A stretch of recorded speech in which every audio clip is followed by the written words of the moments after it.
While there's 304 stories, and if you don't know what a 304 is, it's basically a person or a female who exchanges services with men for money.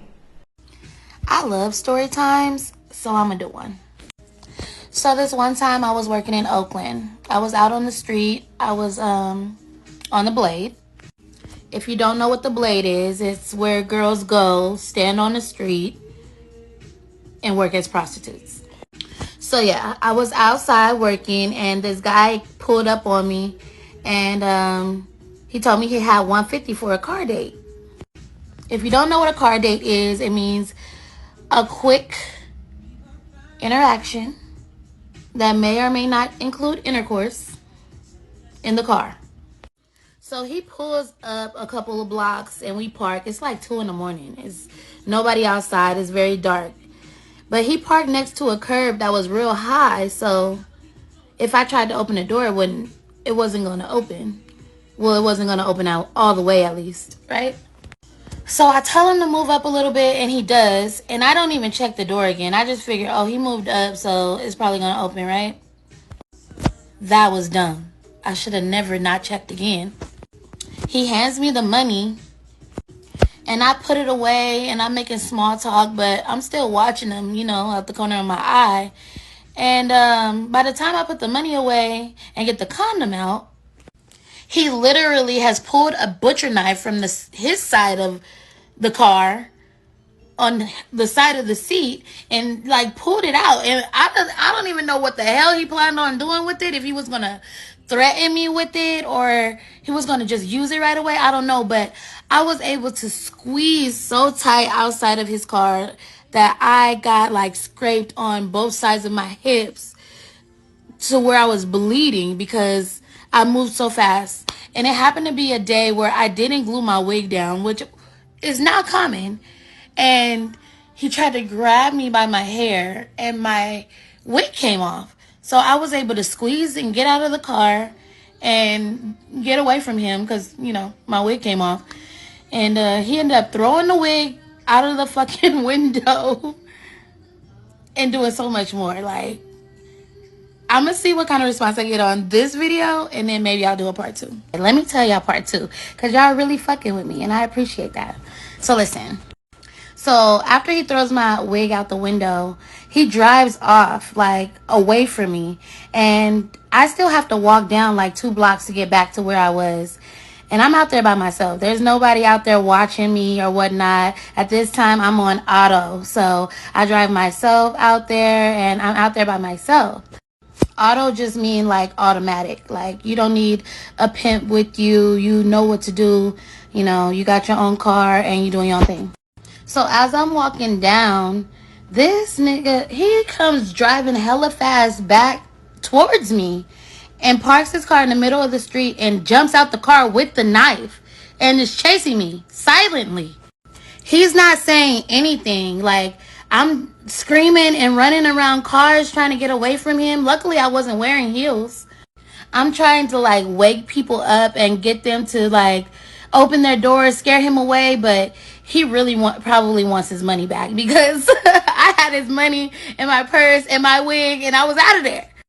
The chase lasted for at least 5 minutes. And it felt like forever because he would not stop. He was after me and he wouldn't say anything.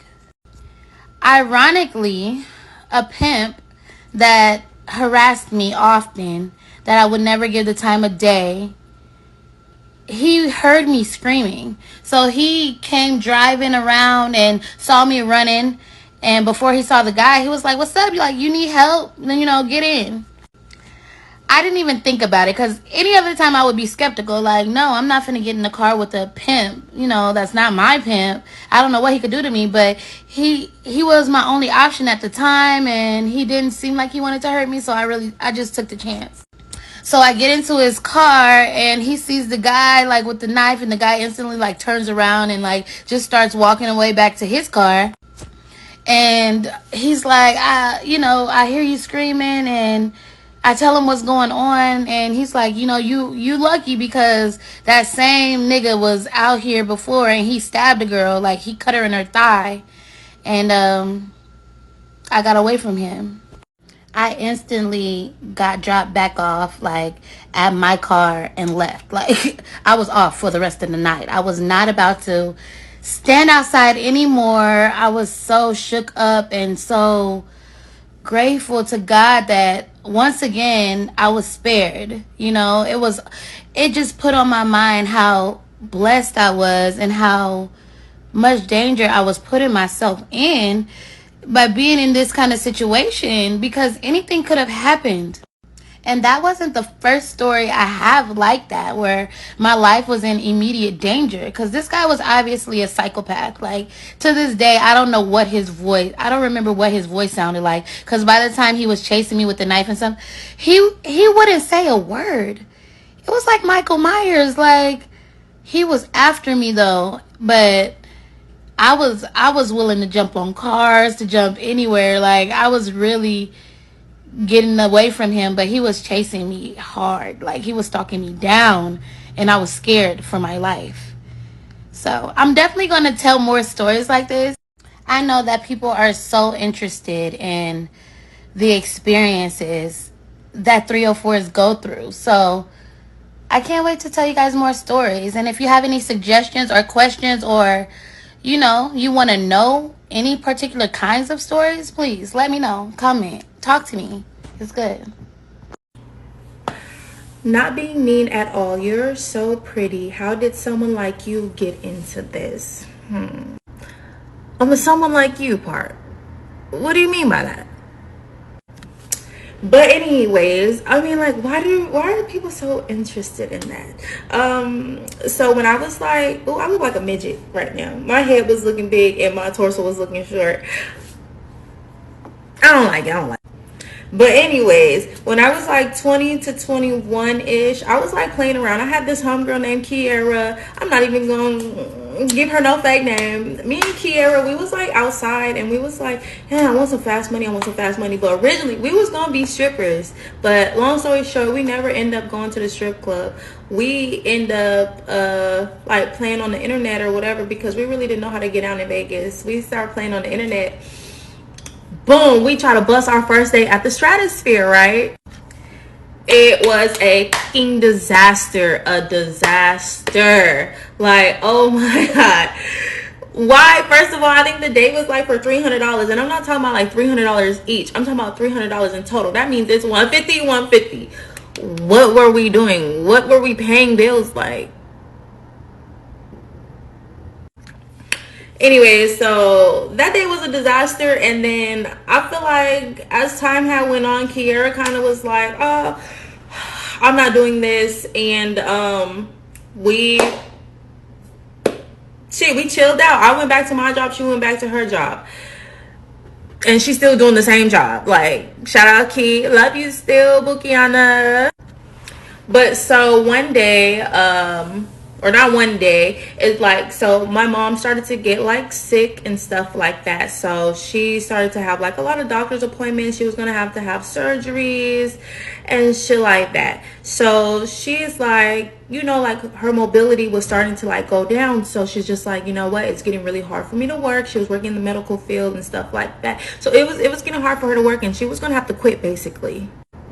So my mom ends up quitting, and although I did have like a decent job, I had a job where I could take care of myself, and my brother was working, and we had his baby mama there too with their son at the time. She wasn't working though, but if my mom quit her job, then that was just gonna leave me and my brother to take care of the whole household. And I felt like I was still gonna be poor if I was doing that. Like, oh no, oh no, no, no. So she ended up quitting, and it seemed like 1 week after she quit, boom, she goes right into surgery. I'm like, shit, I really can't even do this. Like, the bills is gonna pile up. Like, her paychecks was helping out with the bills, of course, too. It's like 3 people paying for one house. Like, so we was like, doing the best that we could, but that shit was not adding the. So, long story short, I hopped outside because I have a big brother, but he ain't no hustler. If you know my brother, he's not no hustler. He is a regular working man. a regular working man, which there is nothing wrong with that. You know, he goes to work, he go home, and he take care of his kids, and he mind his business. But me, oh, I'm hop off that porch. I'm gonna hop off that motherfucking porchiana for real. Like, I'm really not one for the struggle of life. So anyways, I hopped off the porch, I got in the field, and I've been taking care of my family ever since. My mom ain't touched a bill in years. My brother ain't touched a bill in years. His baby mom ain't touched a bill in years. Like, so I really like got into the lifestyle like for real, like full-fledged when I needed to take care of my family, when it mattered the most. Because what we not gonna do is lose a bunch of shit because mommy's sick and she's not working and shit. Like, oh no, what? I'm gonna carry this shit on my back. So like when people like be passing judgment and talking down and all of the rah rah, like I don't care because I take care of my family. All my bills is paid, all their bills is paid, and I'm living good. I'm living a good life.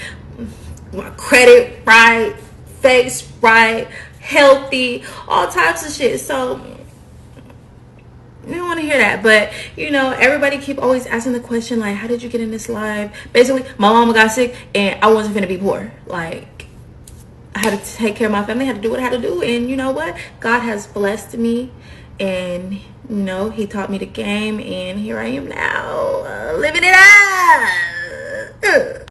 I swear being in this industry has given me some type of superpower because there are 3 things that you just can't put it past me. Number 1, I know a trick when I see a trick. When I tell you I can spot a trick from a mile away, I know instantly if that man is going to be on some money or not. Like, I just know. And then there was this one time I was walking to the store with somebody, and you know, they're square. They're one of them people that they not on no hoe for real. They just want to be. You know what I mean? So a guy came up to us and he was trying to get our numbers, but I'm like, nah. Because instantly I saw that he was just going to waste my time, right? And I'm not in it for the same reasons as y'all. But she was super excited, you know, gave him the number and was like, oh, I'm going to get some money out of that man. And I'm like, no, you're not. No, you're not. That nigga not a trick. But the second one, I know a 304 when I see a 304. I know instantly that's a hoe. And I really don't know what it is because you don't even got to be dressed the part. You could just be dressed in everyday wear. And I know instantly that is another hoe. Like, I think it's because we exist on the same plane. I don't know what it is. The third one, a P. I know a P when I see a P. Even if I spot them in the wild out in public. Oh, that nigga a pimp. That nigga something. I know a P when I see a P. Okay? And I don't know if it's a trauma response, but I just do my best not to make eye contact with them. I don't want them to know that I saw them. Okay? I avert the other way. I will walk the other direction if they're walking up to me. Even in a normal public setting.